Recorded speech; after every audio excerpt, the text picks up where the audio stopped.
Hello friends, subscribe حضرت my بریدہ channel رضی Hadith اللہ تعالیٰ 92. عنہ سے منقول ہے کہ رسول اللہ صلی اللہ علیہ وسلم عشاء کی نماز میں والشمس وضحاها اور اس جیسی دیگر صورتیں پڑھا کرتے تھے۔ سنن نسائی حدیث نمبر 1000۔ حضرت برا بن عازب رضی اللہ تعالیٰ عنہ سے روایت ہے، انہوں نے فرمایا میں نے رسول اللہ صلی اللہ علیہ وسلم کے ساتھ عشاء کی نماز پڑھی تو آپ نے اس میں سورہ والتین والزیتون پڑھی۔ سنن نسائی حدیث نمبر 1001۔ حضرت برا بن عازب رضی اللہ تعالیٰ عنہ سے روایت ہے، انہوں نے فرمایا رسول اللہ صلی اللہ علیہ وسلم سفر میں تھے تو آپ نے عشاء کی نماز کی پہلی رکعت میں سورہ والتین والزیتون پڑھی۔ سنن نسائی حدیث نمبر 1002۔ حضرت جابر بن سمورہ رضی اللہ تعالیٰ عنہ سے منقول ہے، فرماتے ہیں حضرت عمر رضی اللہ تعالیٰ عنہ نے حضرت سعد رضی اللہ تعالیٰ عنہ سے کہا تحقیق لوگوں یعنی اہل کوفہ نے تمہاری ہر چیز کی شکایت کی ہے حتیٰ کہ نماز کی بھی۔ حضرت سعد رضی اللہ تعالیٰ عنہ نے کہا میں پہلی 2 رکعتوں میں ٹھہرتا یعنی لمبی قرات کرتا ہوں اور آخری 2 کو ہلکا پڑھتا ہوں، اور میں اس نماز سے ذرہ بھر کوتاہی نہیں کرتا جو میں نے اللہ کے رسول صلی اللہ علیہ وسلم کے اقتداء میں پڑھی ہے۔ حضرت عمر رضی اللہ تعالیٰ عنہ نے فرمایا تم سے یہی امید ہے۔ سنن نسائی حدیث نمبر 1003۔ حضرت جابر بن سمورہ رضی اللہ تعالیٰ عنہ نے بیان کیا کہ اہل کوفہ میں سے کچھ لوگوں نے حضرت عمر رضی اللہ تعالیٰ عنہ کے پاس حضرت سعد رضی اللہ تعالیٰ عنہ کی شکایات کی، کہنے لگے اللہ کی قسم وہ نماز بھی صحیح نہیں پڑھاتا۔ حضرت سعد نے فرمایا میں تو انہیں رسول اللہ صلی اللہ علیہ وسلم کی نماز جیسی نماز پڑھاتا ہوں، اس سے ذرہ بھر کمی نہیں کرتا۔ میں پہلی 2 رکعتوں میں ٹھہرتا یعنی لمبی قرات کرتا ہوں اور آخری 2 میں اختصار کرتا ہوں۔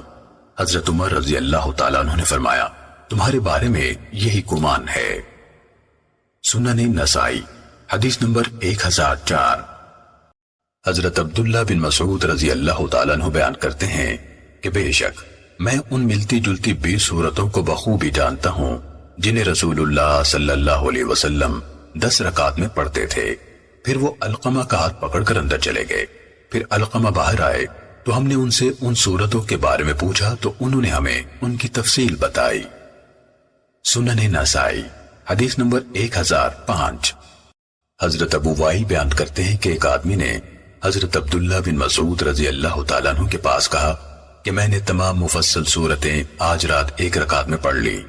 آپ نے فرمایا شیر کی طرح تیز تیز کتر ڈالی، اللہ عز و جل کی قسم میں ان ملتی جلتی صورتوں کو بخوبی پہچانتا ہوں جنہیں اللہ کے رسول صلی اللہ علیہ وسلم ملا کر پڑھا کرتے تھے۔ پھر انہوں نے مفصل صورتوں میں سے 20 صورتیں ذکر کی، ہر رکعت میں 2 صورتیں۔ سنن نسائی حدیث نمبر 1006۔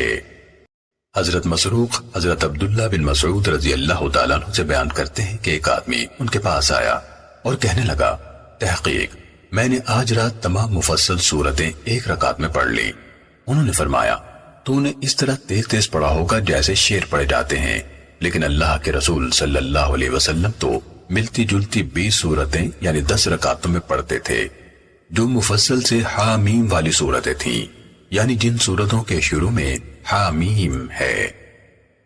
سنن نسائی حدیث نمبر 1007۔ حضرت عبداللہ بن سائب رضی اللہ تعالیٰ عنہ بیان کرتے ہیں کہ میں نے فتح مکہ کے دن رسول اللہ صلی اللہ علیہ وسلم کو دیکھا، آپ نے کعبے کے سامنے نماز پڑھی، اپنے جوتے اتار کر بائیں طرف رکھے یعنی نماز میں، اور آپ نے سورہ مومنون شروع کی۔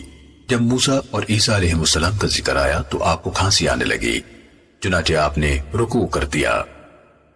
سنن نسائی حدیث نمبر 1008۔ حضرت حذیفہ رضی اللہ تعالیٰ عنہ سے مروی ہے کہ میں نے ایک رات نبی صلی اللہ علیہ وسلم کے پہلو میں نماز پڑھی، آپ نے قرات فرمائی تو جب عذاب والی آیت پڑھتے تو رکتے اور اللہ کی پناہ مانگتے، اور جب رحمت والی آیت پڑھتے تو رکتے اور اللہ تعالیٰ سے رحمت مانگتے، اور اپنے رکوع میں سبحان ربی العظیم یعنی پاک ہے میرا عظمت والا رب، اور سجدے میں سبحان ربی الاعلی یعنی پاک ہے میرا بلند و بالا رب پڑھتے۔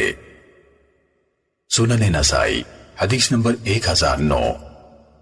حضرت حذیفہ رضی اللہ تعالیٰ عنہ سے منقول ہے کہ نبی صلی اللہ علیہ وسلم نے ایک رکعت میں سورہ بقرہ، آل عمران اور سورہ نساء پڑھی۔ جب بھی آپ کسی رحمت والی آیت پر پہنچتے تو اللہ تعالیٰ سے رحمت مانگتے، اور عذاب کی آیت پر پہنچتے تو بچاؤ کا سوال فرماتے۔ سنن نسائی حدیث نمبر 1010۔ حضرت ابو ذر رضی اللہ تعالیٰ عنہ بیان کرتے ہیں کہ ایک دفعہ نبی صلی اللہ علیہ وسلم نے ساری رات ایک آیت بار بار پڑھتے گزار دی حتیٰ کہ صبح ہو گئی، اور وہ آیت یہ تھی: ان تعذبهم فانهم عبادك وان تغفر لهم فانك انت العزیز الحکیم۔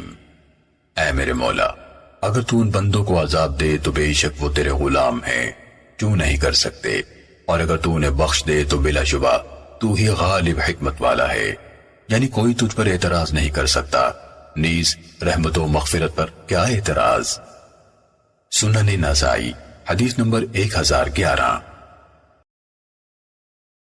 حضرت ابن عباس رضی اللہ تعالیٰ عنہ نے اللہ تعالیٰ کے اس فرمان وَلَا تَجْهَرْ بِصَلَاتِكَ وَلَا تُخَافِتْ بِهَا کی تفسیر میں فرمایا، یہ آیت اس وقت اتری جب آپ مکہ مکرمہ میں چھپ کر رہتے تھے۔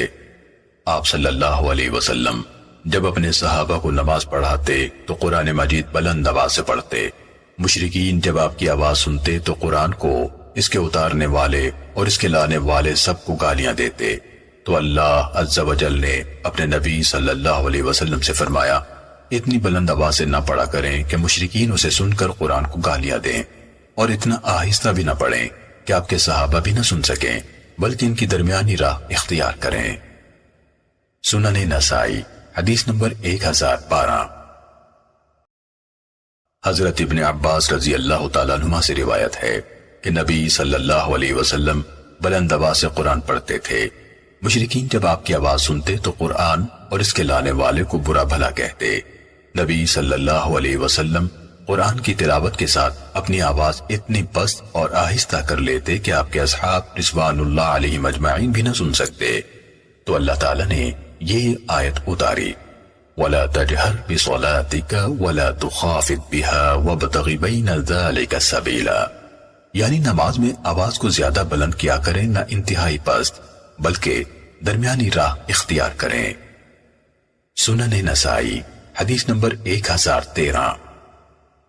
حضرت ام ہانی رضی اللہ تعالیٰ عنہ فرماتی ہیں کہ میں اپنے گھر کی چھت پر لیٹی نبی صلی اللہ علیہ وسلم کی قرات سن لیا کرتی تھی۔ سنن نسائی حدیث نمبر 1014۔ حضرت قتادہ رضی اللہ تعالیٰ عنہ بیان کرتے ہیں کہ میں نے حضرت انس رضی اللہ تعالیٰ عنہ سے پوچھا کہ رسول اللہ صلی اللہ علیہ وسلم کی قرات کیسے ہوتی تھی؟ انہوں نے فرمایا آپ آواز کو کھینچ کھینچ کر پڑھتے تھے۔ سنن نسائی حدیث نمبر 1015۔ حضرت برا بن عازب رضی اللہ تعالیٰ عنہ سے مروی ہے رسول اللہ صلی اللہ علیہ وسلم نے فرمایا قرآن مجید کو اپنی آوازوں سے زینت دو۔ سنن نسائی حدیث نمبر 1016۔ حضرت برا بن عازب رضی اللہ تعالیٰ عنہ سے منقول ہے رسول اللہ صلی اللہ علیہ وسلم نے فرمایا قرآن مجید کو پرسوز آواز سے پڑھا کرو۔ راوی حدیث ابن عوسجہ بیان کرتے ہیں کہ یہ الفاظ زین القرآن میں بھول گیا تھا، حتیٰ کہ میرے ساتھی ضحاک بن مزاحم نے مجھے یاد دلائے۔ سنن نسائی حدیث نمبر 1017۔ حضرت ابو ہریرہ رضی اللہ تعالیٰ عنہ سے مروی ہے انہوں نے رسول اللہ صلی اللہ علیہ وسلم کو فرماتے ہوئے سنا اللہ تعالیٰ نے کبھی کسی آواز کی طرف اتنی توجہ نہیں دی، یعنی غور سے نہیں سنا، جس قدر خوبصورت آواز والے نبی کی طرف توجہ دی جو بلند اور پرسوز آواز سے قرآن پڑھتا ہے۔ سنن نسائی حدیث نمبر 1018۔ حضرت ابو ہریرہ رضی اللہ تعالیٰ عنہ سے روایت ہے نبی صلی اللہ علیہ وسلم نے فرمایا اللہ تعالیٰ نے کسی چیز کی طرف اتنی توجہ نہیں دی جس قدر اس نبی کی طرف توجہ فرماتا ہے جو پرسوز آواز سے قرآن پڑھتا ہے۔ سنن نسائی حدیث نمبر 1019۔ حضرت ابو ہریرہ رضی اللہ تعالیٰ عنہ سے منقول ہے کہ نبی صلی اللہ علیہ وسلم نے حضرت ابو موسیٰ رضی اللہ تعالیٰ عنہ کی قرأت سنی تو فرمایا اسے تو داؤد علیہ السلام کی بانسریوں میں سے ایک بانسری دی گئی ہے۔ سنن نسائی حدیث نمبر 1020۔ حضرت عائشہ رضی اللہ تعالیٰ عنہ بیان کرتی ہیں کہ نبی صلی اللہ علیہ وسلم نے ابو موسیٰ رضی اللہ تعالیٰ عنہ کی قرأت سنی تو فرمایا بلا شبہ اسے تو داؤد علیہ السلام کی بانسریوں میں سے ایک بانسری دی گئی ہے۔ سنن نسائی حدیث نمبر 1021۔ حضرت عائشہ رضی اللہ تعالیٰ عنہ سے روایت ہے، انہوں نے فرمایا رسول اللہ صلی اللہ علیہ وسلم نے حضرت ابو موسیٰ رضی اللہ تعالیٰ عنہ کی قرأت سنی تو فرمایا بلا شبہ اسے داؤد علیہ السلام کی بانسریوں میں سے ایک بانسری دی گئی ہے۔ سنن نسائی حدیث نمبر 1022۔ حضرت یعلا بن مملک نے حضرت ام سلمہ رضی اللہ تعالیٰ عنہ سے رسول اللہ صلی اللہ علیہ وسلم کی قرأت اور نماز کے بارے میں پوچھا تو انہوں نے فرمایا تمہیں آپ کی نماز سے کیا سروکار، یعنی اس پر عمل کرنا بہت مشکل ہے۔ پھر انہوں نے آپ صلی اللہ علیہ وسلم کی قرأت کی نقل فرمائی، یعنی اسے بیان کیا، تو وہ ایسی قرأت تھی جس کا ایک ایک حرف الگ الگ تھا، یعنی ہر آیت اور جملے پر وقف ہوتا تھا۔ سنن نسائی حدیث نمبر 1023۔ حضرت ابو سلمہ بن عبد الرحمن سے روایت ہے کہ جب مروان یعنی گورنر مدینہ نے حضرت ابو ہریرہ رضی اللہ تعالیٰ عنہ کو مدینے پر عارضی طور پر اپنا نائب مقرر کیا تو جب وہ ابو ہریرہ رضی اللہ تعالیٰ عنہ فرض نماز شروع فرماتے تو اللہ اکبر کہتے، پھر جب رکوع کرتے تو اللہ اکبر کہتے، پھر جب رکوع سے سر اٹھاتے تو سمع اللہ لمن حمیدہ کہتے، پھر جب سجدے کو جاتے تو اللہ اکبر کہتے، پھر جب درمیانی تشہد کے بعد 2 رکعتوں سے اٹھتے تو پھر اللہ اکبر کہتے، اور پھر نماز کے اختتام تک ایسے ہی کرتے۔ جب نماز سے فارغ ہوتے تو نمازیوں کی طرف متوجہ ہو جاتے اور فرماتے قسم اس ذات کی جس کے ہاتھ میں میری جان ہے، میں اپنی نماز میں تم سب سے بڑھ کر رسول اللہ صلی اللہ علیہ وسلم کے مشابہ ہوں۔ سنن نسائی حدیث نمبر 1024۔ حضرت مالک بن حویرث رضی اللہ تعالیٰ عنہ سے روایت ہے، انہوں نے فرمایا میں نے رسول اللہ صلی اللہ علیہ وسلم کو دیکھا، آپ جب تکبیر تحریمہ کہتے اور جب رکوع کو جاتے اور جب رکوع سے سر اٹھاتے تو اپنے دونوں ہاتھ اٹھاتے حتیٰ کہ وہ کانوں کے کناروں کے برابر ہو جاتے۔ سنن نسائی حدیث نمبر 1025۔ حضرت ابن عمر رضی اللہ تعالیٰ عنہما سے روایت ہے، انہوں نے فرمایا میں نے رسول اللہ صلی اللہ علیہ وسلم کو دیکھا جب آپ نماز شروع فرماتے اور جب رکوع کو جاتے اور جب رکوع سے سر اٹھاتے تو اپنے دونوں ہاتھ اٹھاتے حتیٰ کہ انہیں کندھوں کے برابر کرتے۔ سنن نسائی حدیث نمبر 1026۔ حضرت ابو مسعود رضی اللہ تعالیٰ عنہ سے مروی ہے، رسول اللہ صلی اللہ علیہ وسلم نے فرمایا وہ نماز نہیں ہوتی جس میں انسان رکوع اور سجدے کے دوران میں اپنی پشت کو سیدھا نہ رکھے۔ سنن نسائی حدیث نمبر 1028۔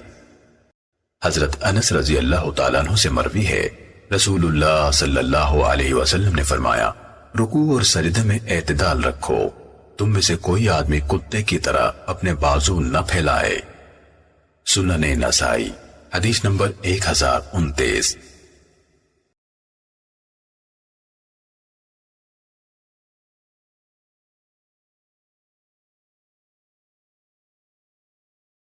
حضرت علقمہ اور اسود سے مروی ہے کہ ہم دونوں حضرت عبداللہ بن مسعود رضی اللہ تعالیٰ عنہ کے گھر میں ان کے ساتھ تھے تو انہوں نے فرمایا کیا یہ لوگ نماز پڑھ چکے ہیں؟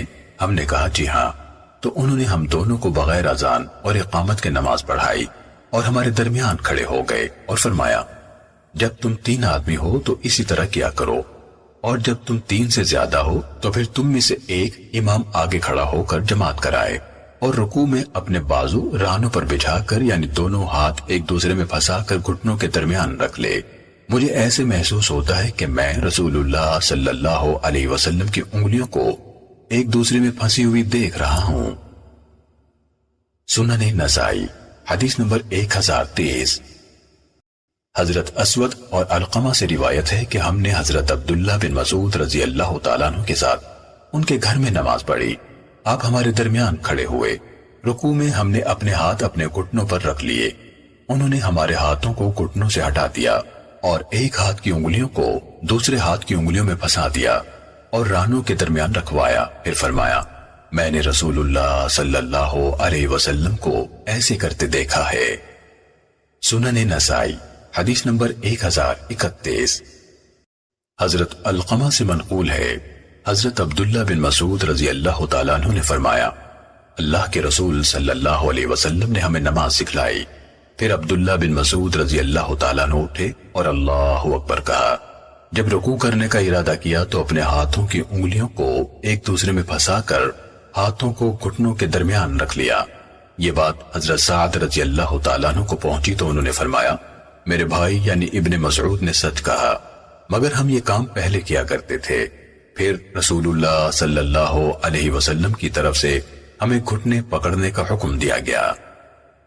سنن نسائی حدیث نمبر 1032۔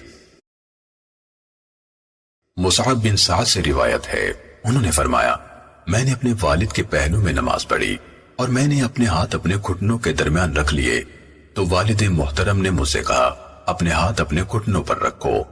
میں نے ایک دفعہ پھر اسی طرح کیا تو انہوں نے میرے ہاتھ پر مارا اور فرمایا یقیناً ہمیں اس کام سے روکا گیا ہے اور ہمیں حکم دیا گیا ہے کہ ہم ہاتھ گھٹنوں پر رکھیں۔ سنن نسائی حدیث نمبر 1033۔ حضرت مصعب بن سعد سے مروی ہے، انہوں نے فرمایا میں نے رکوع میں تطبیق کی تو میرے والد محترم نے فرمایا یہ کام ہم پہلے کیا کرتے تھے، پھر ہمیں گھٹنوں کے اوپر ہاتھ رکھنے کے لیے کہا گیا۔ سنن نسائی حدیث نمبر 1034۔ حضرت عمر رضی اللہ تعالیٰ عنہ بیان کرتے ہیں کہ تمہارے لیے گھٹنوں کو پکڑنے کا طریقہ رائج کیا گیا ہے، لہذا گھٹنوں کو پکڑا کرو۔ سنن نسائی حدیث نمبر 1035۔ حضرت عمر رضی اللہ تعالیٰ عنہ فرماتے ہیں رکوع میں گھٹنوں کو پکڑنا سنت ہے۔ سنن نسائی حدیث نمبر 1036۔ حضرت سالم بیان کرتے ہیں کہ ہم حضرت ابو مسعود رضی اللہ تعالیٰ عنہ کے پاس گئے اور ان سے گزارش کی کہ ہمیں رسول اللہ صلی اللہ علیہ وسلم کی نماز بیان کیجیے۔ آپ ہمارے آگے کھڑے ہو گئے اور اللہ اکبر کہا۔ جب آپ نے رکوع کیا تو اپنی ہتھیلیاں اپنے گھٹنوں پر رکھیں اور انگلیاں اس سے نیچے رکھیں اور اپنی کوہنیوں کو پہلوؤں سے دور رکھا حتیٰ کہ آپ کا ہر عضو سیدھا اور درست ہو گیا۔ پھر سمع اللہ لمن حمیدہ کہا اور کھڑے ہو گئے حتیٰ کہ آپ کا ہر عضو سیدھا اور درست ہو گیا۔ سنن نسائی حدیث نمبر 1037۔ حضرت سالم سے روایت ہے کہ حضرت عقبہ بن عمر رضی اللہ تعالیٰ عنہ نے کہا کیا میں تمہارے سامنے اس طرح نماز نہ پڑھوں جس طرح میں نے رسول اللہ صلی اللہ علیہ وسلم کو پڑھتے دیکھا ہے؟ ہم نے کہا کیوں نہیں۔ آپ کھڑے ہوئے، جب رکوع کیا تو اپنی ہتھیلیاں اپنے گھٹنوں پر رکھیں اور اپنی انگلیوں کو گھٹنوں سے نیچے رکھا اور اپنی بغلوں کو کھولا یعنی بازوؤں کو پہلو سے دور رکھا حتیٰ کہ آپ کا ہر عضو سیدھا اور درست ہو گیا یعنی اپنی جگہ پر جم گیا۔ پھر آپ نے اپنا سر اٹھایا اور کھڑے ہو گئے حتیٰ کہ آپ کا ہر عضو سیدھا ہو گیا۔ پھر آپ نے سجدہ کیا اور اپنی بغلوں کو کھولا یعنی بازوؤں کو پہلو سے دور رکھا حتیٰ کہ آپ کا ہر عضو اپنی جگہ پر ٹھہر گیا۔ پھر بیٹھے حتیٰ کہ آپ کا ہر عضو اپنی جگہ پر ٹھہر گیا۔ پھر سجدہ کیا حتیٰ کہ ہر عضو اپنی جگہ پر ٹھہر گیا۔ پھر آپ نے چاروں رکعات میں اسی طرح کیا۔ پھر فرمایا میں نے رسول اللہ صلی اللہ علیہ وسلم کو اسی طرح نماز پڑھتے دیکھا ہے اور آپ ہمیں اسی طرح نماز پڑھاتے تھے۔ سنن نسائی حدیث نمبر 1038۔ حضرت سالم برات سے روایت ہے حضرت ابو مسعود رضی اللہ تعالیٰ عنہ نے کہا کیا میں تمہیں نہ دکھاؤں کہ رسول اللہ صلی اللہ علیہ وسلم کیسے نماز پڑھتے تھے؟ ہم نے کہا ہاں ضرور۔ آپ کھڑے ہوئے اور اللہ اکبر کہا۔ پھر جب رکوع کیا تو اپنی بغلوں کو خوب کھولا حتیٰ کہ جب آپ کا ہر عضو اپنی جگہ پر جم گیا تو آپ نے اپنا سر اٹھایا۔ پھر چاروں رکعات اسی طرح پڑھیں اور فرمایا میں نے رسول اللہ صلی اللہ علیہ وسلم کو اسی طرح نماز پڑھتے دیکھا ہے۔ سنن نسائی حدیث نمبر 1039۔ حضرت ابو حمید ساعدی رضی اللہ تعالیٰ عنہ فرماتے ہیں نبی صلی اللہ علیہ وسلم جب رکوع فرماتے تو میانہ روی اختیار فرماتے، یعنی نہ تو اپنا سر بہت نیچے جھکاتے اور نہ اسے اوپر اٹھاتے بلکہ پشت کے برابر رکھتے، اور آپ اپنے دونوں ہاتھ اپنے دونوں گھٹنوں پر رکھتے۔ Hello friends, subscribe my channel سنن Hadi نسائی 92. حدیث نمبر 1040۔ حضرت علی رضی اللہ تعالیٰ عنہ سے روایت ہے کہ مجھے نبی صلی اللہ علیہ وسلم نے قصی اور ریشمی کپڑے اور سونے کی انگوٹھی پہننے سے روکا ہے، اور اس بات سے بھی کہ میں رکوع کی حالت میں قرآن مجید پڑھوں۔ سنن نسائی حدیث نمبر 1041۔ حضرت علی رضی اللہ تعالیٰ عنہ سے روایت ہے کہ مجھے نبی صلی اللہ علیہ وسلم نے سونے کی انگوٹھی پہننے، رکوع میں قرات قرآن کرنے، قصی اور معاصفر یعنی زعفرانی زرد رنگ کا کپڑا پہننے سے منع کیا ہے۔ سنن نسائی حدیث نمبر 1042۔ حضرت علی رضی اللہ تعالیٰ عنہ سے مروی ہے اللہ کے رسول صلی اللہ علیہ وسلم نے مجھے، میں نہیں کہتا کہ تمہیں سونے کی انگوٹھی، قصی کپڑے، خالص اور انتہائی سرخ اور زعفرانی زرد رنگ کے کپڑے پہننے اور رکوع میں قرآن مجید پڑھنے سے منع فرمایا ہے۔ سنن نسائی حدیث نمبر 1043۔ حضرت علی رضی اللہ تعالیٰ عنہ سے منقول ہے کہ مجھے رسول اللہ صلی اللہ علیہ وسلم نے قصی اور معاصفر یعنی زعفرانی زرد رنگ کا کپڑا اور سونے کی انگوٹھی پہننے اور رکوع میں قرآن مجید پڑھنے سے منع فرمایا ہے۔ سنن نسائی حدیث نمبر 1044۔ حضرت علی رضی اللہ تعالیٰ عنہ سے مروی ہے کہ مجھے رسول اللہ صلی اللہ علیہ وسلم نے قصی، زعفرانی زرد رنگ کے کپڑے اور سونے کی انگوٹھی پہننے اور رکوع میں قرآن مجید پڑھنے سے منع فرمایا ہے۔ سنن نسائی حدیث نمبر 1045۔ حضرت ابن عباس رضی اللہ تعالیٰ عنہ سے روایت ہے کہ نبی صلی اللہ علیہ وسلم نے دروازے کا پردہ ہٹایا جبکہ لوگ حضرت ابو بکر رضی اللہ تعالیٰ عنہ کے پیچھے صفے باندھے ہوئے تھے۔ آپ صلی اللہ علیہ وسلم نے فرمایا، اے لوگو، نبوت سے مخصوص خوشخبری دینے والی چیزوں میں سے اب نیک اور سچے خواب ہی رہ گئے ہیں، جو کوئی مسلمان خود دیکھ لے یا اس کے لیے کسی اور کو نظر آئے۔ پھر فرمایا، خبردار، مجھے رکوع یا سجدے کی حالت میں قرآن مجید پڑھنے سے روکا گیا ہے، چنانچہ رکوع میں رب تعالیٰ کی عظمت بیان کرو اور سجدے میں دعا مانگنے کی کوشش کرو، یعنی پورا زور لگا دو، کیونکہ سجدے میں دعا قبولیت کے زیادہ لائق ہے۔ سنن نسائی حدیث نمبر 1046۔ حضرت حذیفہ رضی اللہ تعالیٰ عنہ سے مروی ہے کہ میں نے رسول اللہ صلی اللہ علیہ وسلم کے ساتھ نماز پڑھی، آپ نے رکوع فرمایا تو اپنے رکوع میں سبحان ربی العظیم یعنی پاک ہے میرا عظمتوں والا رب، اور سجدے میں سبحان ربی الاعلی یعنی پاک ہے میرا بلند والا رب پڑھا۔ سنن نسائی حدیث نمبر 1047۔ حضرت عائشہ رضی اللہ تعالیٰ عنہ فرماتی ہیں رسول اللہ صلی اللہ علیہ وسلم اپنے رکوع اور سجدے میں اکثر یہ دعا پڑھا کرتے تھے، سبحانک ربنا وبحمدک اللہم اغفر لی، اے ہمارے رب، تو ہر قسم کے نقائص و عیوب سے پاک ہے اور ہر قسم کی تعریفوں کا مستحق ہے، اے اللہ مجھے معاف فرما دے۔ سنن نسائی حدیث نمبر 1048۔ حضرت عائشہ رضی اللہ تعالیٰ عنہ فرماتی ہیں رسول اللہ صلی اللہ علیہ وسلم رکوع میں سبوح قدوس رب الملائکۃ والروح، بہت پاک ہے، منزہ ہے فرشتوں اور روح یعنی جبرائیل امین کا رب پڑھا کرتے تھے۔ سنن نسائی حدیث نمبر 1049۔ حضرت عوف بن مالک رضی اللہ تعالیٰ عنہ سے مروی ہے کہ میں رسول اللہ صلی اللہ علیہ وسلم کے ساتھ ایک رات نماز میں کھڑا ہوا، جب آپ نے رکوع فرمایا تو سورہ بقرہ کے بقدر رکوع میں ٹھہرے رہے اور پڑھتے رہے، سبحان ذی الجبروت والملکوت والکبریاء والعظمہ، یعنی پاک ہے عظیم الشان غلبے اور بڑی بادشاہت والا اور بے انتہا بزرگی یعنی بڑائی اور عظمت والا رب۔ سنن نسائی حدیث نمبر 1050۔ حضرت علی بن ابو طالب رضی اللہ تعالیٰ عنہ سے روایت ہے کہ رسول اللہ صلی اللہ علیہ وسلم جب رکوع فرماتے تو یوں پڑھتے اللہم لک رکعت یہاں سے لے کر وعصبی یہاں تک، یعنی اے اللہ میں تیرے سامنے جھکا، اپنے آپ کو تیرے سپرد کیا اور تجھ پر ایمان لایا، میرے کان، آنکھیں، ہڈیاں، مغز اور پٹھے سب تیرے سامنے عجز و نیاز ظاہر کرتے ہیں۔ سنن نسائی حدیث نمبر 1051۔ حضرت جابر بن عبداللہ رضی اللہ تعالیٰ عنہما سے منقول ہے کہ نبی صلی اللہ علیہ وسلم جب رکوع فرماتے تو یوں کہتے اللہم لک رکعت یہاں سے لے کر رب العالمین تک، یعنی اے اللہ میں تیرے سامنے جھکا، تجھ پر ایمان لایا، اپنے آپ کو تیرے سپرد کیا اور تجھی پر بھروسہ کیا، تو میرا رب ہے، میرے کانوں، آنکھوں، خون، گوشت، ہڈیوں اور پٹھوں نے اللہ عز و جل کے سامنے عجز و نیاز ظاہر کیا جو تمام جہانوں کا پالنے والا ہے۔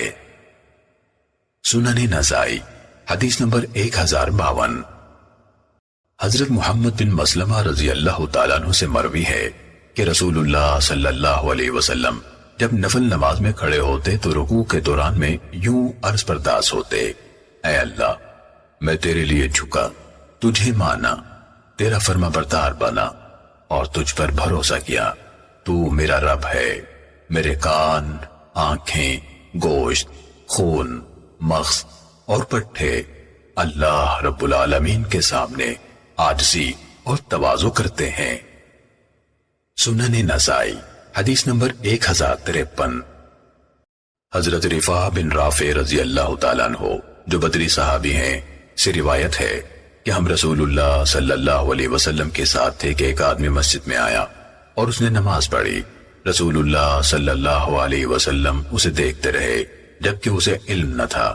پھر وہ نماز سے فارغ ہوا تو رسول اللہ صلی اللہ علیہ وسلم کے پاس آیا اور آپ کو سلام کیا۔ آپ نے سلام کا جواب دیا، پھر فرمایا واپس جا، پھر نماز پڑھ، تو نے نماز نہیں پڑھی۔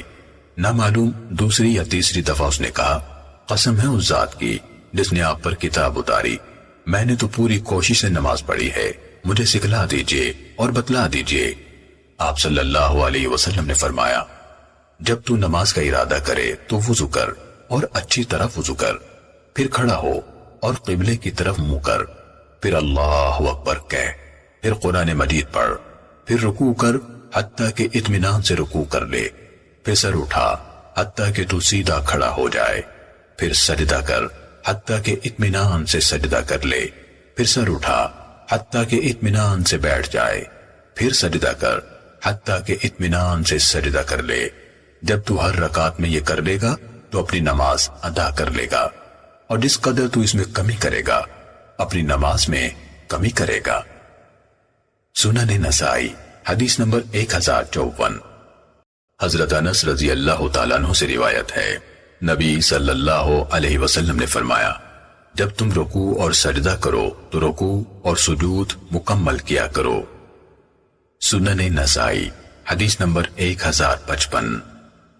حضرت وائل بن حجر رضی اللہ تعالیٰ عنہ بیان کرتے ہیں کہ میں نے رسول اللہ صلی اللہ علیہ وسلم کے پیچھے نماز پڑھی تو دیکھا کہ آپ جب نماز شروع فرماتے یا رکوع کو جاتے یا سمع اللہ لمن حمیدہ کہتے تو اس طرح رفع الیدین کرتے۔ راوی حدیث قیس نے کانوں کی طرف اشارہ کیا، یعنی کانوں تک۔ سنن نسائی حدیث نمبر 1056۔ حضرت مالک بن حویرث رضی اللہ تعالیٰ عنہ سے روایت ہے انہوں نے نبی صلی اللہ علیہ وسلم کو دیکھا آپ جب رکوع فرماتے یا رکوع سے سر اٹھاتے تو اپنے دونوں ہاتھ اٹھاتے حتیٰ کہ انہیں کانوں کے کناروں کے برابر لے جاتے۔ سنن نسائی حدیث نمبر 1057۔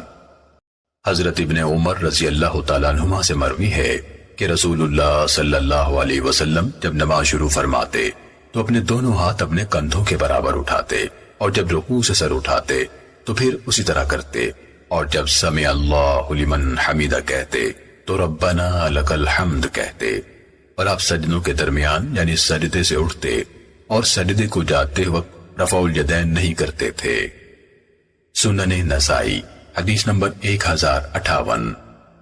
حضرت ابن عمر رضی اللہ تعالیٰ عنہما سے روایت ہے کہ رسول اللہ صلی اللہ علیہ وسلم جب نماز شروع فرماتے تو اپنے کندھوں کے برابر ہاتھ اٹھاتے، اور جب رکوع کی تکبیر کہتے اور جب رکوع سے اپنا سر اٹھاتے تو پھر انہیں اسی طرح اٹھاتے اور کہتے سمع اللہ لمن حمیدہ ربنا ولک الحمد، اور آپ سجدے میں رفع یدین نہیں کرتے تھے۔ سنن نسائی حدیث نمبر 1060۔ حضرت ابو ہریرہ رضی اللہ تعالیٰ عنہ سے روایت ہے کہ نبی صلی اللہ علیہ وسلم جب رکوع سے سر اٹھاتے تو اللہم ربنا ولک الحمد کہتے۔ سنن نسائی حدیث نمبر 1061۔ حضرت انس رضی اللہ تعالیٰ عنہ سے مروی ہے نبی صلی اللہ علیہ وسلم گھوڑے سے دائیں پہلو پر گر پڑے تو صحابہ بیمار پرسی کے لیے آپ کی خدمت میں حاضر ہوئے۔ نماز کا وقت ہو گیا۔ جب آپ نے نماز پوری کر لی تو فرمایا امام اس لیے ہوتا ہے کہ اس کی اقتداء کی جائے، لہٰذا جب وہ رکوع کرے تو تم بھی رکوع کرو، اور جب وہ سر اٹھائے تو تم بھی سر اٹھاؤ، اور جب سمع اللہ لمن حمیدہ کہے تو تم ربنا ولک الحمد کہو۔ سنن نسائی حدیث نمبر 1062۔ حضرت رفاعہ بن رافع رضی اللہ تعالیٰ عنہ سے روایت ہے، فرماتے ہیں ہم ایک دن رسول اللہ صلی اللہ علیہ وسلم کے پیچھے نماز پڑھ رہے تھے۔ جب آپ نے رکوع سے سر اٹھایا تو کہا سمع اللہ لمن حمیدہ۔ آپ کے مقتدیوں میں سے ایک آدمی نے ذرا بلند آواز سے کہا ربنا ولک الحمدا کثیرا طیبا مبارکا فی، اے ہمارے رب تیرے ہی لیے سب تعریفیں ہیں، بہت زیادہ پاکیزہ اور بابرکت تعریفیں۔ جب اللہ کے رسول صلی اللہ علیہ وسلم نماز سے فارغ ہوئے تو فرمایا اس شخص نے ابھی کچھ کلام کیا تھا۔ اس آدمی نے کہا اے اللہ کے رسول میں نے۔ رسول اللہ صلی اللہ علیہ وسلم نے فرمایا اللہ کی قسم میں نے 30 سے زائد فرشتوں کو دیکھا کہ وہ ان کلمات کی طرف ایک دوسرے سے سبقت کر رہے تھے کہ کون انہیں پہلے لکھے اور اللہ تعالیٰ کے حضور پیش کرے۔ سنن نسائی حدیث نمبر 1063۔ حضرت ابو ہریرہ رضی اللہ تعالیٰ عنہ سے روایت ہے کہ رسول اللہ صلی اللہ علیہ وسلم نے فرمایا جب امام سمع اللہ لمن حمیدہ کہے تو تم ربنا ولک الحمد کہو، کیونکہ جس آدمی کا یہ قول فرشتوں کے قول کے ساتھ مل گیا اس کے پہلے سب گناہ معاف کر دیے جاتے ہیں۔ سنن نسائی حدیث نمبر 1064۔ حضرت ابو موسیٰ اشعری رضی اللہ تعالیٰ عنہ بیان کرتے ہیں کہ اللہ کے نبی صلی اللہ علیہ وسلم نے ہمیں خطبہ دیا اور ہمارے لیے طریقہ زندگی بیان فرمایا اور ہمیں نماز سکھلائی۔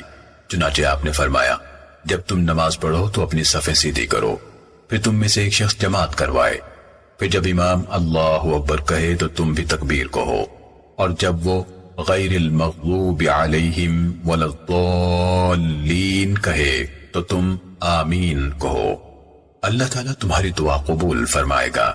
اور جب وہ اللہ اکبر کہہ کر رکوع کرے تو تم بھی اللہ اکبر کہہ کر رکوع کرو۔ امام تم سے پہلے رکوع کو جاتا ہے اور پہلے سر کو اٹھاتا ہے۔ نبی صلی اللہ علیہ وسلم نے فرمایا تو وہ سبقت اس تاخیر کے بدلے میں ہے، اور جب وہ سمع اللہ لمن حمیدہ کہے تو تم اللہم ربنا ولک الحمد کہو۔ اللہ تعالیٰ تمہاری حمد کو ضرور سنے گا، کیونکہ اللہ تعالیٰ نے اپنے نبی صلی اللہ علیہ وسلم کی زبانی فرمایا ہے کہ اللہ تعالیٰ ہر اس بندے کی بات سنتا ہے جو اس کی حمد کرتا ہے۔ پھر جب وہ اللہ اکبر کہہ کر سجدہ کرے تو تم بھی اللہ اکبر کہہ کر سجدہ کرو، کیونکہ امام تم سے پہلے سجدے کو جاتا ہے اور پہلے سر اٹھاتا ہے۔ نبی صلی اللہ علیہ وسلم نے فرمایا تو یہ تاخیر اس سبقت کے بدلے میں ہے، اور جب وہ تشہد کے لیے بیٹھے تو تم میں سے ہر شخص کی پہلی بات یہ ہونی چاہیے التحیات الطیبات الصلوات للہ سلام علیک ایھا النبی ورحمۃ اللہ وبرکاتہ سلام علینا وعلی عباد اللہ الصالحین اشہد ان لا الہ الا اللہ واشہد ان محمدا عبدہ ورسولہ۔ تمام اچھے آداب اور تمام عبادات صرف اللہ کے لیے ہیں۔ اے نبی، آپ پر اللہ تعالیٰ کی سلامتی، رحمتیں اور برکتیں ہوں۔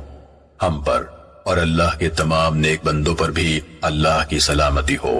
میں گواہی دیتا ہوں کہ اللہ تعالیٰ کے سوا کوئی سچا معبود نہیں، اور میں گواہی دیتا ہوں کہ محمد صلی اللہ علیہ وسلم اس کے بندے اور رسول ہیں۔ یہ 7 جملے ہیں اور یہ نماز کے سلام و آداب ہیں۔ سنن نسائی حدیث نمبر 1065۔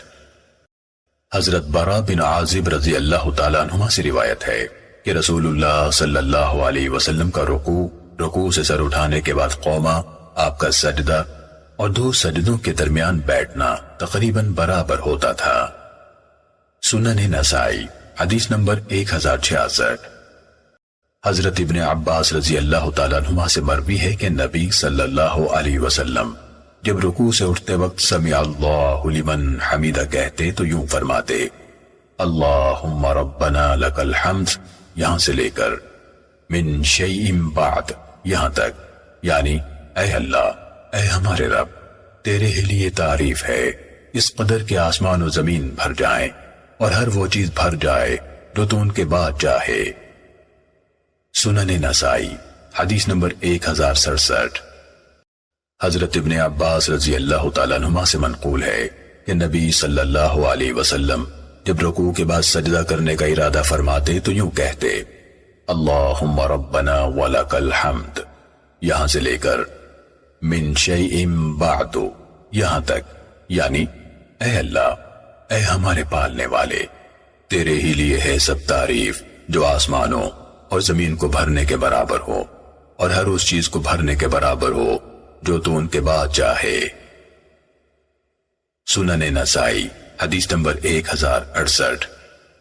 حضرت ابو سعید خدری رضی اللہ تعالیٰ عنہ سے روایت ہے، رسول اللہ صلی اللہ علیہ وسلم جب سمع اللہ لمن حمیدہ کہتے تو یوں فرماتے، ربنا لک الحمد، یہاں سے لے کر من کل جد یہاں تک، یعنی اے ہمارے رب، تیرے ہی لیے تعریف ہے آسمانوں اور زمینوں کے بھرنے کے بقدر اور ہر اس چیز کے بھرنے کے بقدر جو تو ان کے بعد چاہے۔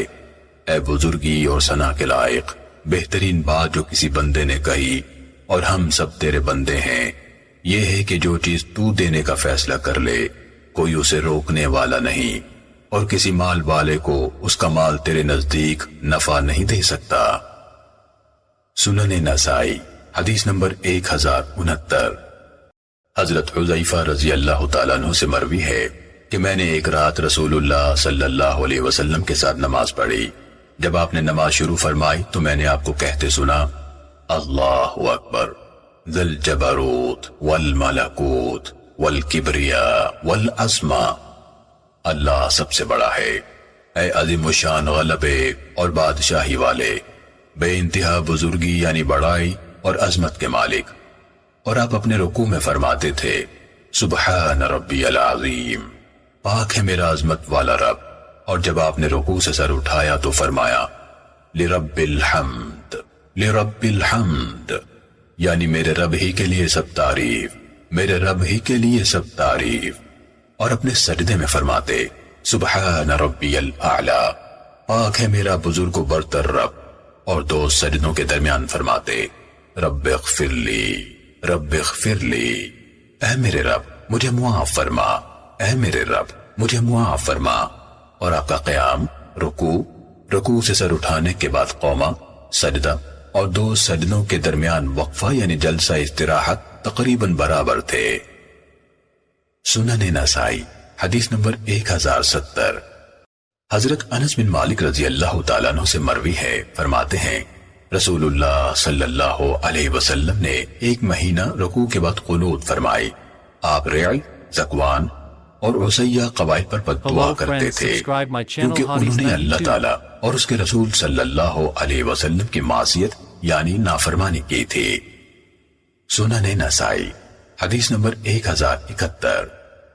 حضرت ابن سیرین سے روایت ہے کہ حضرت انس بن مالک رضی اللہ تعالیٰ عنہ سے پوچھا گیا، کیا رسول اللہ صلی اللہ علیہ وسلم نے صبح کی نماز میں قنوت پڑھی ہے؟ آپ نے فرمایا ہاں۔ پوچھا گیا، رکوع سے پہلے یا بعد؟ آپ نے فرمایا رکوع کے بعد۔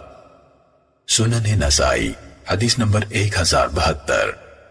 حضرت ابن سیرین بیان کرتے ہیں کہ مجھے ایک ایسے صحابی رضی اللہ تعالیٰ عنہ نے بیان کیا جنہوں نے رسول اللہ صلی اللہ علیہ وسلم کے ساتھ نماز صبح پڑھی۔ ان کے بیان کے مطابق جب آپ نے دوسری رکعت میں سمیع اللہ لمن حمیدہ کہا تو آپ کچھ دیر کھڑے رہے۔ سنن نسائی حدیث نمبر 1073۔ حضرت ابو ہریرہ رضی اللہ تعالیٰ عنہ سے منقول ہے کہ رسول اللہ صلی اللہ علیہ وسلم جب صبح کی نماز کی دوسری رکعت کے رکوع سے سر اٹھاتے تو فرماتے، اے اللہ، ولید بن ولید، سلمہ بن ہشام، عیاش بن ابو ربیعہ اور مکے میں دوسرے کمزور اور مظلوم مسلمانوں کو نجات دے۔ اے اللہ، مضر یعنی قریش پر اپنا عذاب سخت فرما اور اس عذاب کو قحط کی صورت میں نازل فرما جو یوسف علیہ السلام کے دور کے قحط کی طرح ہو۔ سنن نسائی حدیث نمبر 1074۔ حضرت ابو ہریرہ رضی اللہ تعالیٰ عنہ سے روایت ہے کہ رسول اللہ صلی اللہ علیہ وسلم نماز میں جب سمع اللہ لمن حمیدہ ربنا ولک الحمد پڑھتے تو سجدے میں جانے سے پہلے کھڑے کھڑے دعا فرماتے، اللہم انجل ولید الی آخر۔ اے اللہ، ولید بن ولید، سلمہ بن ہشام، عیاش بن ابو ربیعہ اور دوسرے کمزور مسلمانوں کو نجات عطا فرما۔ اے اللہ، مضر یعنی قریش پر اپنا عذاب سخت فرما اور اسے یوسف علیہ السلام کے دور کے قحط کی صورت میں نازل فرما۔ پھر آپ اللہ اکبر کہتے اور سجدے کو جاتے۔ ان دنوں مضر کے بادیہ نشی رسول اللہ صلی اللہ علیہ وسلم کے مخالف تھے۔ سنن نسائی حدیث نمبر 1075۔ حضرت ابو ہریرہ رضی اللہ تعالیٰ عنہ بیان کرتے ہیں، میں تمہیں ضرور اللہ کے رسول صلی اللہ علیہ وسلم کی نماز سمجھاؤں گا۔ تو حضرت ابو ہریرہ رضی اللہ تعالیٰ عنہ ظہر، عشاء اور صبح کی نمازوں کی آخری رکعت میں سمع اللہ لمن حمیدہ کہنے کے بعد قنوت پڑھتے، جس میں ایمان والوں کے لیے دعائیں کرتے اور کافروں کو لعنت کرتے تھے۔ سنن نسائی حدیث نمبر 1076۔ حضرت براء بن عازب رضی اللہ تعالیٰ عنہما سے مروی ہے کہ نبی صلی اللہ علیہ وسلم صبح اور مغرب کی نماز میں قنوت پڑھا کرتے تھے۔ سنن نسائی حدیث نمبر 1077۔ حضرت انس رضی اللہ تعالیٰ عنہ سے منقول ہے کہ رسول اللہ صلی اللہ علیہ وسلم نے ایک مہینہ رکوع کے بعد قنوت فرمائی۔ آپ چند لوگوں کے نام لے کر ان پر لعنت کرتے تھے اور عرب کے کچھ قبائل کا نام لے کر بد دعا کرتے تھے۔ پھر آپ نے قنوت کرنا ترک کر دی۔ ایک روایت میں ہے کہ نبی صلی اللہ علیہ وسلم نے ایک مہینے تک قنوت فرمائی۔ آپ ریعل، زکوان اور لحیان نامی قبائل پر لعنت کرتے تھے۔ سنن نسائی حدیث نمبر 1078۔ حضرت عبداللہ بن عمر رضی اللہ تعالیٰ عنہما سے مروی ہے کہ انہوں نے نبی صلی اللہ علیہ وسلم سے سنا، آپ نے جب صبح کی نماز میں آخری رکعت کے رکوع سے سر اٹھایا تو فرمایا، اللہم لعن فلانا و فلانا، یعنی اے اللہ فلاں اور فلاں پر لعنت فرما۔ آپ منافقین میں سے کچھ لوگوں کا نام لے لے کر بد دعا کرتے تھے تو اللہ تعالیٰ نے یہ آیت اتاری، لیس لک من الامر شیء او یتوب علیہم او یعذبہم فانہم ظالمون۔ آپ کے لیے اس معاملے میں کوئی اختیار نہیں، یہ اللہ تعالیٰ کا کام ہے کہ وہ انہیں توبہ کی توفیق دے یا انہیں عذاب دے، بلا شبہ وہ ظالم ہے۔ سنن نسائی حدیث نمبر 1079۔ حضرت انس رضی اللہ تعالیٰ عنہ سے منقول ہے کہ رسول اللہ صلی اللہ علیہ وسلم نے ایک ماہ قنوت فرمائی۔ آپ عرب کے قبائل میں سے ایک قبیلے کے خلاف بد دعا کرتے تھے، پھر آپ نے قنوت چھوڑ دی۔ سنن نسائی حدیث نمبر 1080۔ حضرت ابو مالک اشجعی نے اپنے والد محترم طارق بن اشیم رضی اللہ تعالیٰ عنہ سے بیان کیا، انہوں نے فرمایا، میں نے رسول اللہ صلی اللہ علیہ وسلم کے پیچھے نماز پڑھی، آپ نے قنوت نہ فرمائی۔ میں نے ابو بکر رضی اللہ تعالیٰ عنہ کے پیچھے نماز پڑھی، انہوں نے بھی قنوت نہ کی۔ میں نے عمر رضی اللہ تعالیٰ عنہ کے پیچھے نماز پڑھی، انہوں نے بھی قنوت نہ کی۔ میں نے عثمان رضی اللہ تعالیٰ عنہ کے پیچھے نماز پڑھی، انہوں نے بھی قنوت نہ کی۔ میں نے علی رضی اللہ تعالیٰ عنہ کے پیچھے نماز پڑھی، آپ نے بھی قنوت نہ کی، پھر فرمایا اے بیٹے یہ بدعت ہے۔ سنن نسائی حدیث نمبر 1081۔ حضرت جابر بن عبداللہ رضی اللہ تعالیٰ عنہما سے روایت ہے، فرماتے ہیں ہم رسول اللہ صلی اللہ علیہ وسلم کے ساتھ ظہر کی نماز پڑھا کرتے تھے تو میں اپنی مٹھی میں کچھ کنکریاں پکڑ لیتا تھا تاکہ انہیں ٹھنڈا کروں، پھر جب ہاتھ جلنے لگتا تو انہیں دوسری ہتھیلی میں منتقل کر لیتا تھا، پھر جب میں سجدہ کرتا تو انہیں اپنے ماتھے کے نیچے رکھ لیتا۔ سنن نسائی حدیث نمبر 1082۔ حضرت مطرف سے روایت ہے کہ حضرت عمران بن حسین رضی اللہ تعالیٰ عنہ نے اور میں نے حضرت علی بن ابی طالب رضی اللہ تعالیٰ عنہ کے پیچھے نماز پڑھی، آپ جب سجدہ کرتے تو اللہ اکبر کہتے اور جب سجدے سے سر اٹھاتے تب بھی اللہ اکبر کہتے اور جب 2 رکعتوں سے اٹھتے تب بھی اللہ اکبر کہتے۔ جب آپ نے نماز پوری کر لی تو حضرت عمران بن حسین رضی اللہ تعالیٰ عنہ نے میرا ہاتھ پکڑا اور فرمایا اللہ کی قسم ان صاحب نے مجھے محمد صلی اللہ علیہ وسلم کی نماز یاد کرا دی ہے۔ سنن نسائی حدیث نمبر 1083۔ حضرت عبداللہ بن مسعود رضی اللہ تعالیٰ عنہ سے مروی ہے کہ رسول اللہ صلی اللہ علیہ وسلم ہر جھکنے اور اٹھنے کے وقت اللہ اکبر کہتے تھے اور آخر میں دائیں بائیں دونوں طرف سلام پھیرتے تھے۔ حضرت ابو بکر اور حضرت عمر رضی اللہ تعالیٰ عنہما بھی ایسے ہی کیا کرتے تھے۔ سنن نسائی حدیث نمبر 1084۔ حضرت حکیم رضی اللہ تعالیٰ عنہ بیان کرتے ہیں کہ میں نے اللہ کے رسول صلی اللہ علیہ وسلم کے ساتھ عہد کیا تھا کہ میں سجدے میں نہیں جاؤں گا مگر سیدھا کھڑا ہو کر۔ سنن نسائی حدیث number 1085۔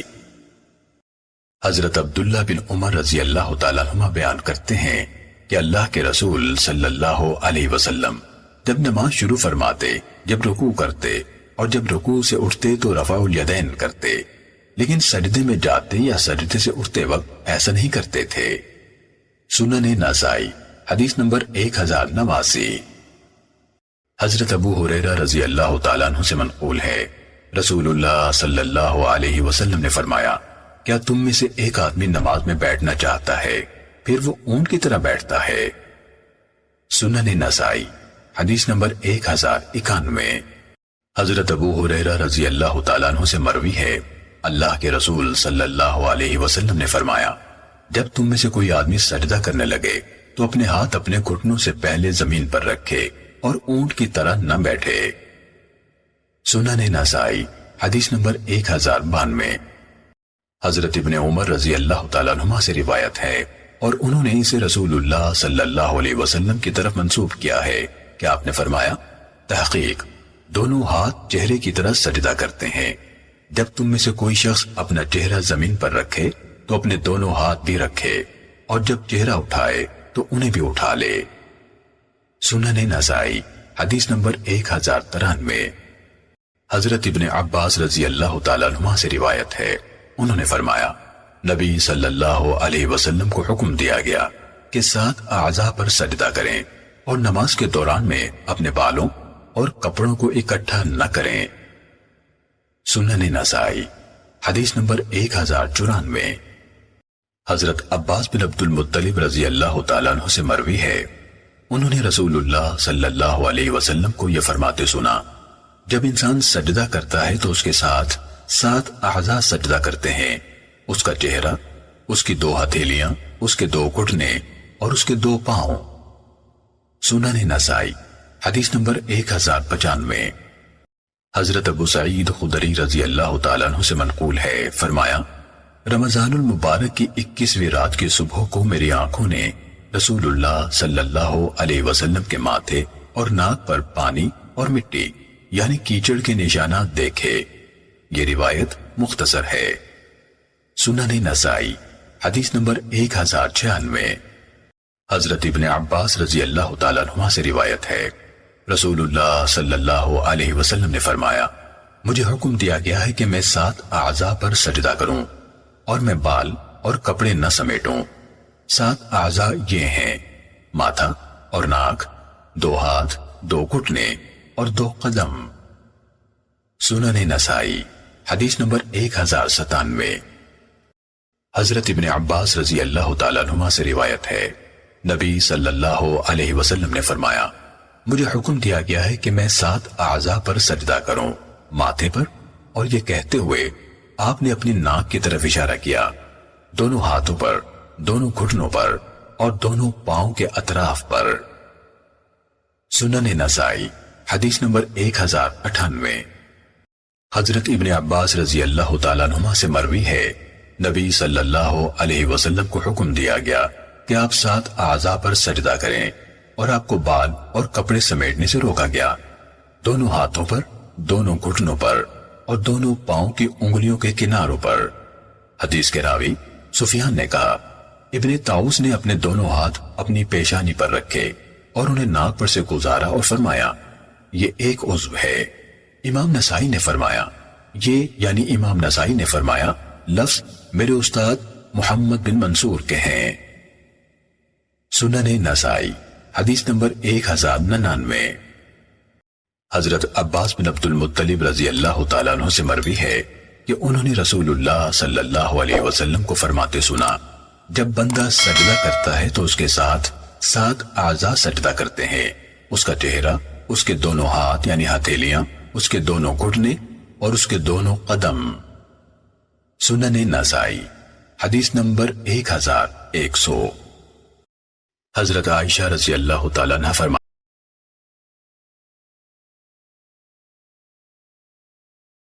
Hello friends, subscribe my channel Hot